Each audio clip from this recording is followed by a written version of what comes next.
Not have to say anything with me on your defence. Logan MacPhail stabbed 15-year-old Holly Newton 36 times, then tried to tell police he was the victim. You've been too hard to me.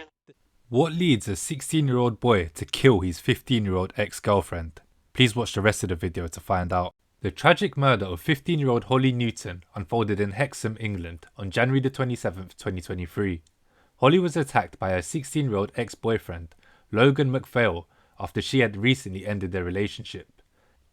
On the day of her murder, Holly was with a friend near the town centre when she encountered MacPhail. He confronted her in a tense exchange, which quickly turned violent. MacPhail produced a knife and stabbed Holly multiple times, inflicting severe injuries to her chest and abdomen. A 16-year-old boy who was with Holly at the time attempted to intervene and was also stabbed, though he survived his injuries. Despite the rapid response of emergency services, Holly succumbed to her injuries shortly after the attack. I will now show you CCTV footage tracking Logan MacPhail's movements on the day of the murder. CCTV footage shows him alone in the quiet town of Hexham in Northumberland, trying to keep a low profile as he stalks Holly and her friends for an hour after school, eventually confronting her at a bus stop before luring her into an alleyway and launching his attack. An attack so brutal, the blade of the knife snapped. Logan MacPhail was arrested and later charged with Holly's murder, as well as the attempted murder of her friend and possession of an offensive weapon. In court, details emerged about MacPhail's fixation on Holly and his anger over their breakup. He was eventually found guilty by the jury, and the judge sentenced him to life in prison with minimum term of 16 years to be served. I will now play you footage from the actual sentencing. On the 29th of August 2024, the defendant was convicted by the jury of the murder of Holly Newton and of wounding a young person, CD, with intent to do him really serious harm. CD had come to Holly's assistance. The offences were committed on Friday the 27th of January 2023. He had previously pleaded guilty to possessing a knife in a public place without a good reason. He must now be sentenced for those offences. I have already explained to the defendant in simple terms what I am now going to cover in more detail. He will have the opportunity when I have finished to go through a copy of what I have said with his lawyers. Holly was 15 years old when you murdered her. She was described by her mother as a beautiful child who grew into a funny and happy teenager who would do anything for anyone. She loved all types of sport, and from an early age she fell in love with dancing. She was a quiet student at school who never had a bad report. She had a small and tight-knit group of friends and a cat she loved. Above all, she was passionate about her family. Her mother has told me about the effect upon the family of Holly's murder, of the pain and of the loss they have suffered, with no end in sight. I know what a long process this has already been for them. By their great dignity and forbearance whilst at court, they have honoured Holly's memory. Michaela Trustler has explained that on the 27th of January 2023, the day that Holly died, their lives changed forever. All those years ahead, for a 15-year-old girl, that she and they will never see. The sentence I pass is not intended as a measure of the value of Holly's life. That was beyond measure. Nor can it begin to put right what you have done. That is not possible. It cannot be undone. CD was 16 years old. He showed remarkable bravery on the day in question. He received 4 stab injuries, 1 to the thigh, the other 3 to his neck and shoulder. CD underwent surgery on the 28th of January 2023 in respect of the stab wounds. On the 3rd of November 2023, he underwent open cuff repair surgery. He had multiple follow-up reviews. On his last review in February 2024, he had a good active range of movement in his left shoulder. although CD reports restrictions in what he can do. You are now 17 years of age. You will be 18 on the 9th of December. You were 16 years old at the time of the offences. You and Holly had been in a relationship which began after you met at Army Cadets. The relationship had its ups and downs, but nothing out of the ordinary. You broke up on occasions and then made up. I must set out the factual basis on which I shall pass sentence. I'm satisfied that earlier in January 2023, Holly indicated that the relationship was at an end, and you realised that this time she meant it for good. You were not able to accept that. You were obsessed with Holly and by your desire to resume the relationship. On Thursday the 26th of January, you made the journey to Haltwhistle where Holly lived. You travelled from your home. You caught a bus at about 6 p.m. and another bus at 7:51 p.m. You arrived in Haltwhistle at 8:21 p.m. and walked in the direction of her house. Holly was not in and had told you not to come. She did not answer your calls. Her mother had very wisely told her that the kindest thing was to stop all contact. Your mother contacted the police and reported you missing. The police tried to get in touch with you. You remained outside in the area of Holly's house on a very cold night until about 1 o'clock in the morning, when the police found you and took you home. In the meantime, you had messaged Holly's brother and a friend of Holly's about whether Holly was seeing anyone else, and you were told that she was not. You said that you had gone to Haltwhistle because you wanted to retrieve an old PlayStation of yours which Holly had. I'm sure that it could have been returned in other ways, that there was no urgency about it, and it was simply an excuse you used because you wished to spend time with Holly to see if the relationship could be resumed. In the morning of Friday the 27th of January, you told Holly's friend that you were going to meet Holly outside her school that day. Holly's friend told you that that was not a good idea. When the friend told Holly, Holly said to her friend that she would tell the police if you came to her school, and she described your presence at her house the night before as stalking. Holly had previously told you that she could meet you in Hexham after school on the Friday. But since telling you that, she had not taken any of your calls or responded to any of your messages, and you had also now been told by your sister that Holly was not allowed to telephone or text you. I'm sure you knew that Holly did not want to see you. Holly's mother had contacted the police with her concerns about the situation. The police had arranged to come to Holly's house on the Friday afternoon. Holly pleaded with her mother to let her see her friends after school, and so the meeting was put back to the evening. Her mother could not possibly have known what was going to happen. You left your school early at lunchtime, saying you were very tired and wanted to go home. I'm sure that that was a lie, and that you intended at that stage to go to Hexham, which is exactly what you then did. You got on an initial bus at 13:41 and eventually arrived in Hexham at 3 p.m. You asked your sister to ask Holly if you could give her back some property of hers which you had. This was another excuse to try and meet up with Holly. You did not have any of her property with you, and I'm sure you knew that and were telling a deliberate lie. You told more lies to Holly's friend and to Holly's brother, pretending that you were in Newcastle. I'm sure that you were thinking clearly and were deliberately laying false trails about where you were. This is demonstrated by the schedule of messages that we looked at. You spotted Holly, who was with a female friend, and CD. You were undoubtedly preoccupied with whether Holly was seeing someone else, and you obviously saw that she was talking with her friend and with CD. You followed them for about an hour. Your sister told you that she could not express how bad an idea this was. For much of the time you had your face covered. You made a large number of telephone calls to Holly which she did not answer.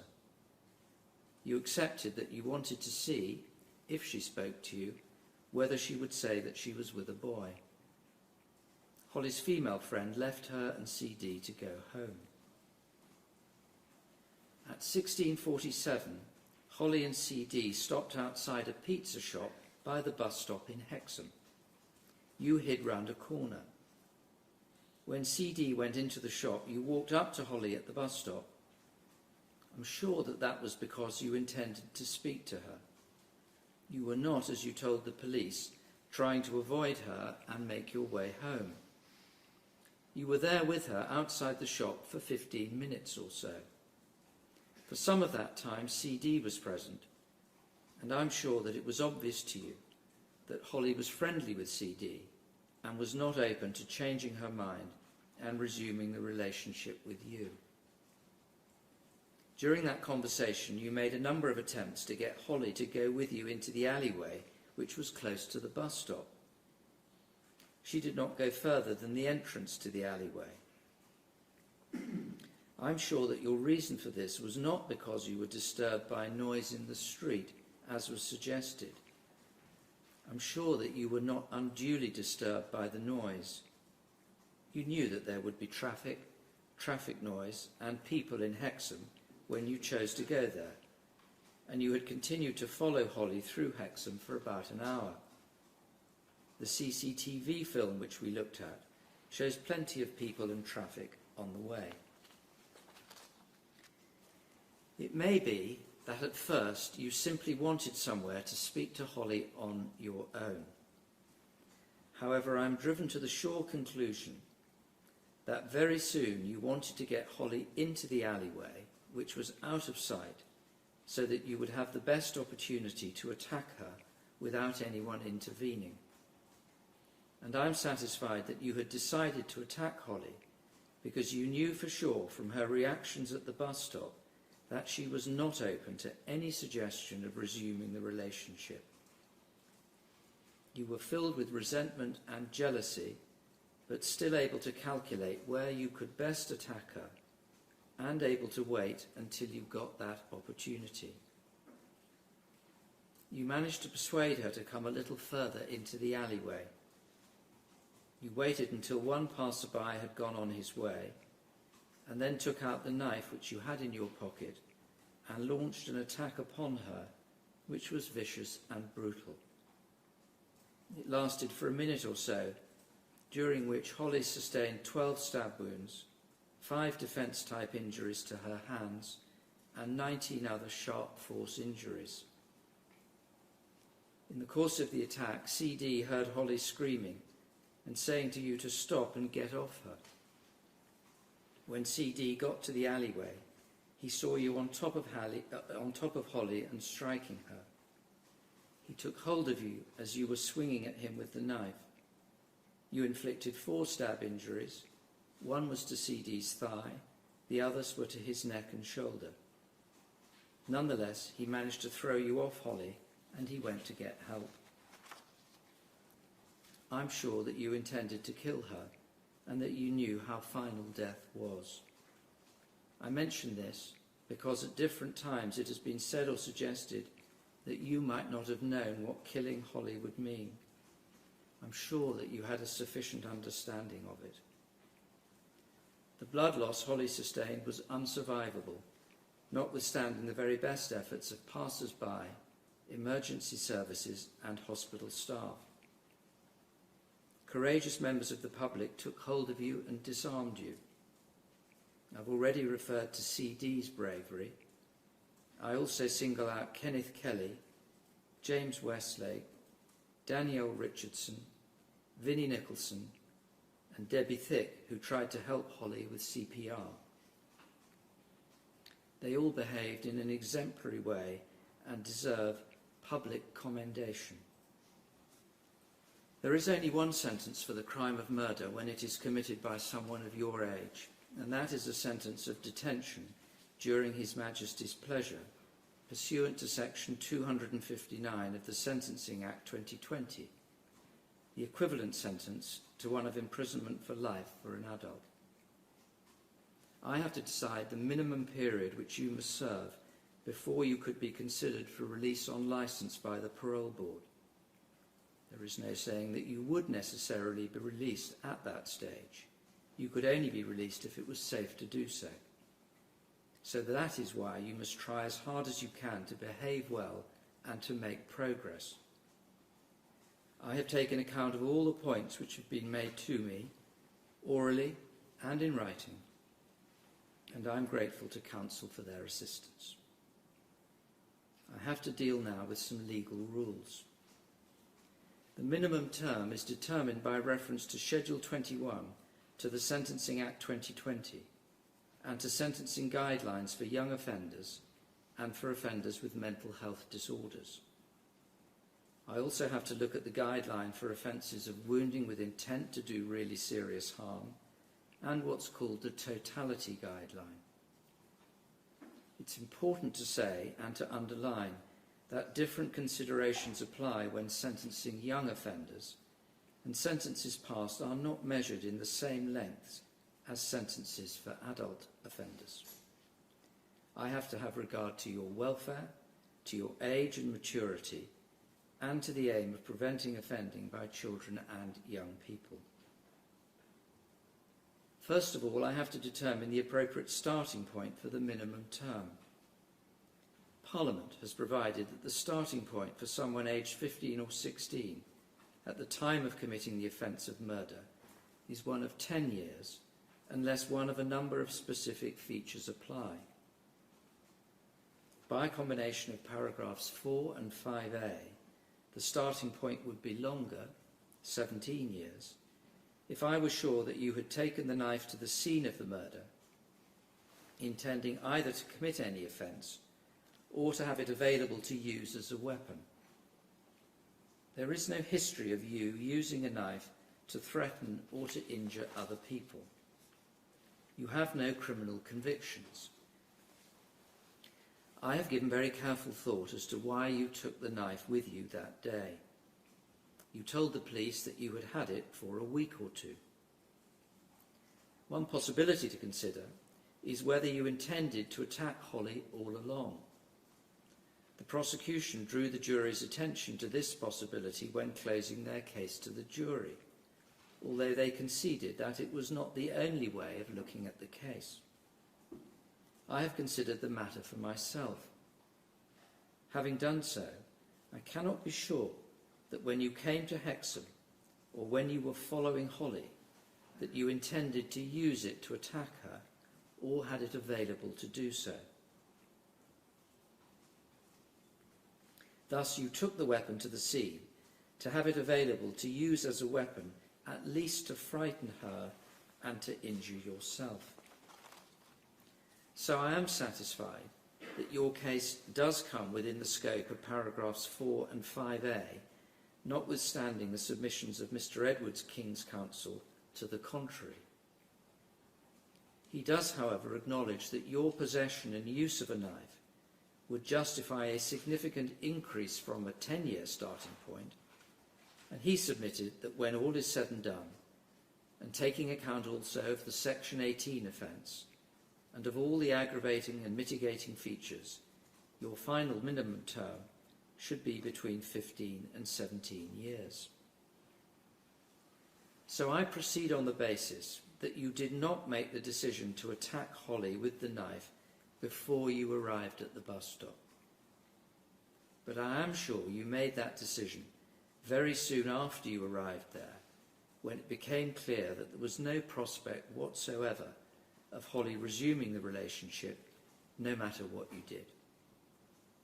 Taking the knife the short distance from the bus stop to the alleyway, a matter of a few feet, would not, however, be sufficient to warrant the increased starting point.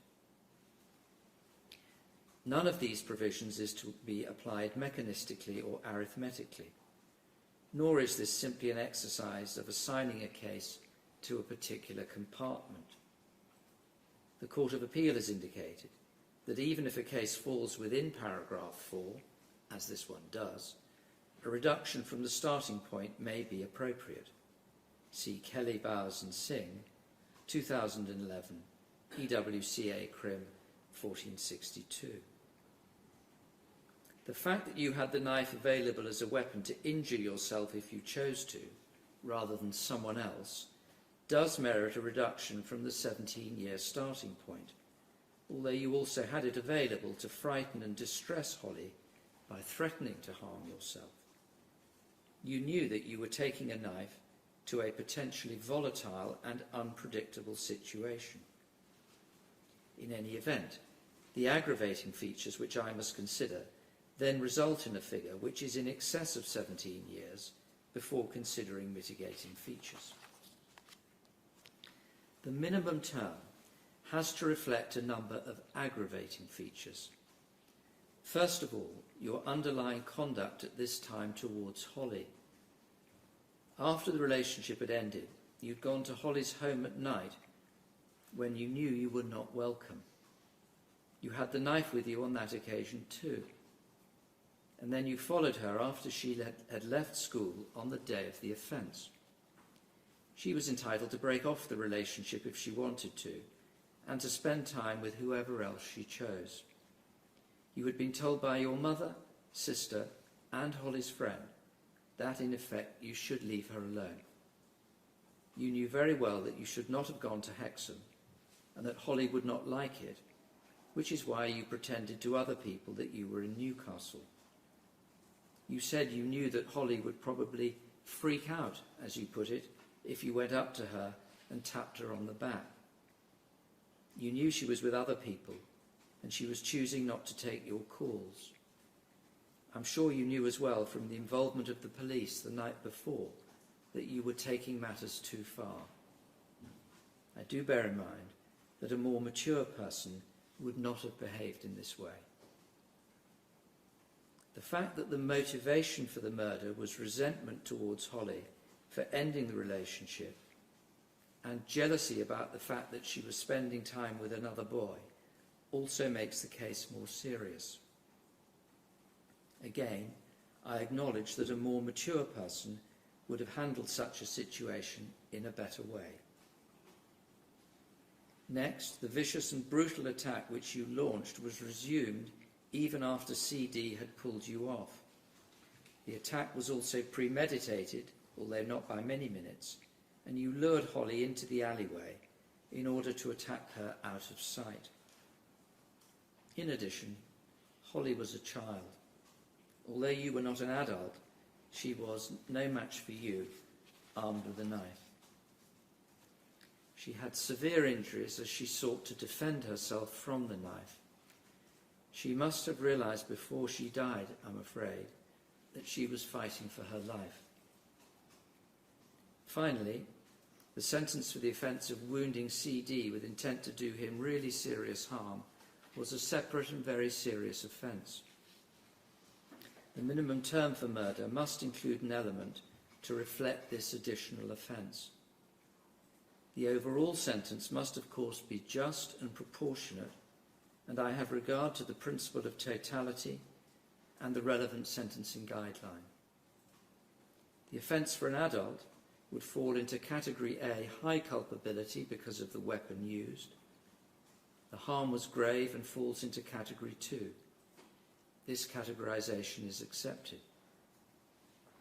For an adult, a Category 2A offence has a starting point of 7 years custody and a range of 6 to 10 years. A sentence which is half or 2/3 of the sentence for an adult offender is broadly appropriate for someone of your age at the time of the offence.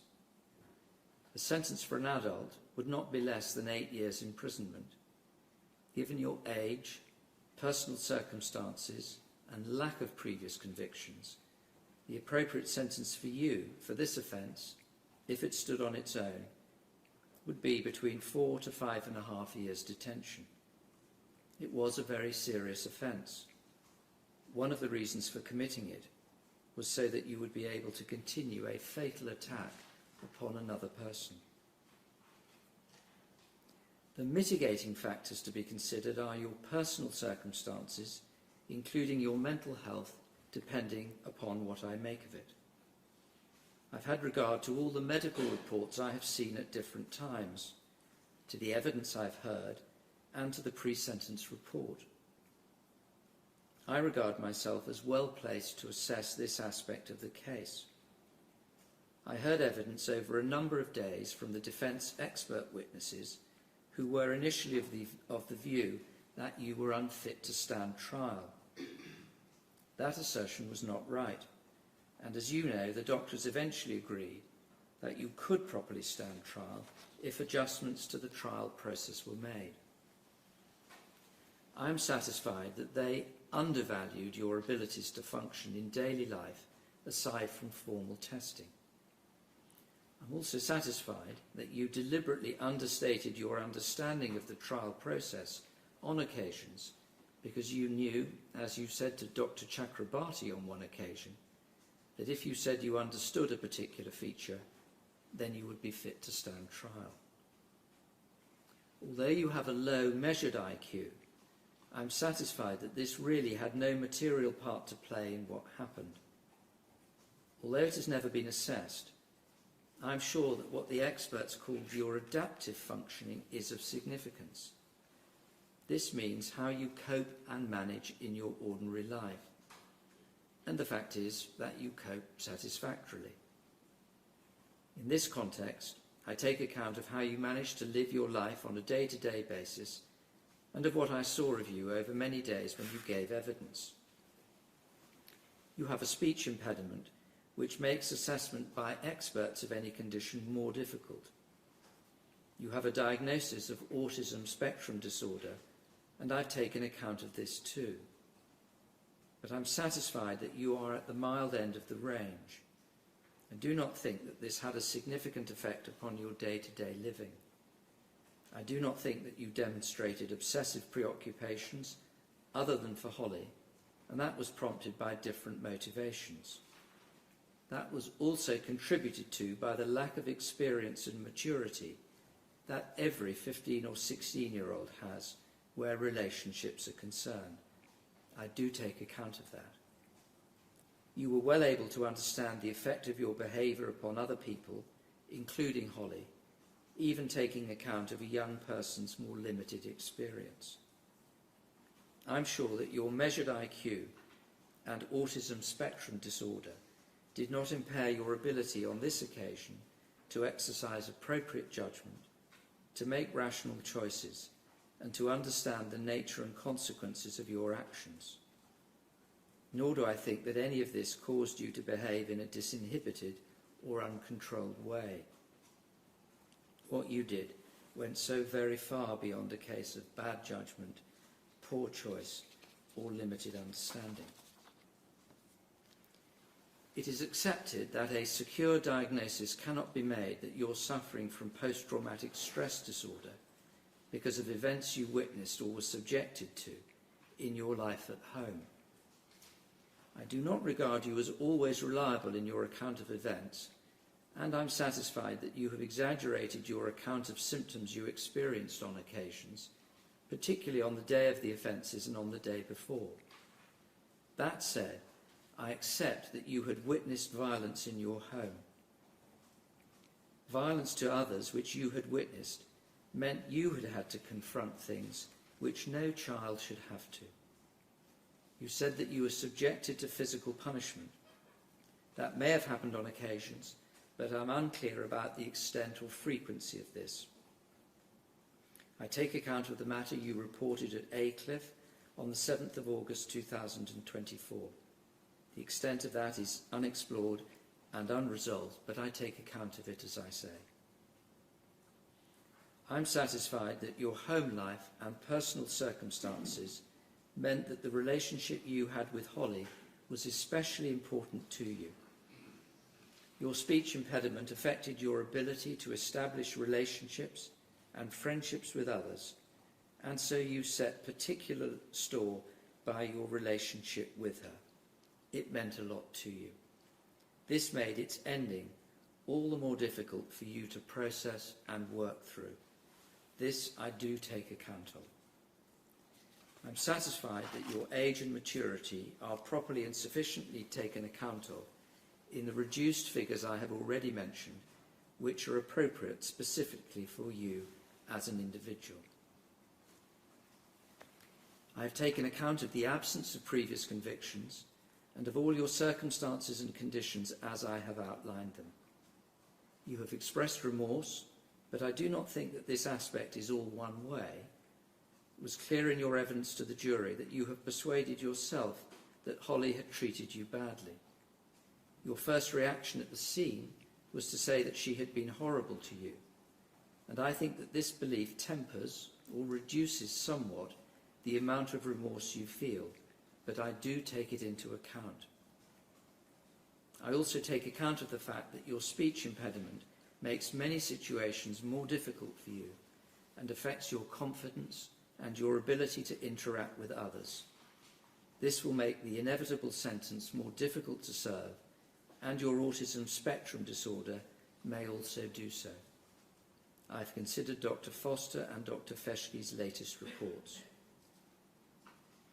I acknowledge that you have made progress whilst you have been at Aycliffe. This is very important and to your credit. As I have said to you on a number of occasions, I am pleased to see this. You have, for example, applied yourself to your education. You have established good relationships with members of staff. I am sure that you can make further progress if you continue to try whilst you are in custody. You can definitely do better than you sometimes think. I have sought to balance all the factors of the case, those that make it more serious and those that mitigate the sentence I must pass. However, because it is such a serious case, personal circumstances cannot carry great weight, although they have more significance than they might have for an older person. But the stark facts are that you made the decision to stab a 15-year-old girl to death with a knife which you were carrying unlawfully in a public place, having followed her in secret around town for an hour. All because your relationship with her had ended and you were jealous at the thought that she might see someone else. What happened in this case should not happen to any child or parent, and no child or parent should be in fear that it might happen. As I've said, this is not a mathematical exercise. There is no single correct figure to attribute to a particular aggravating or mitigating feature. What matters is the finishing point. In the end, the length of the minimum term is a matter for my overall judgment, always taking care not to count the same feature more than once in any direction. It will be as short as I think it properly can be. You must pay the statutory surcharge of £41 and make a deprivation order in respect of the knife under section 152 of the Sentencing Act 2020.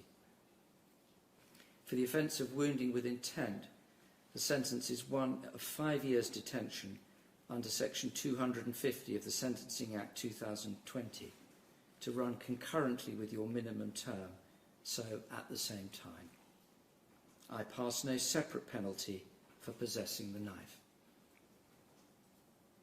Logan MacPhail, for the murder of Holly Newton on the 27th of January 2023. The sentence is that you are to be detained at His Majesty's pleasure.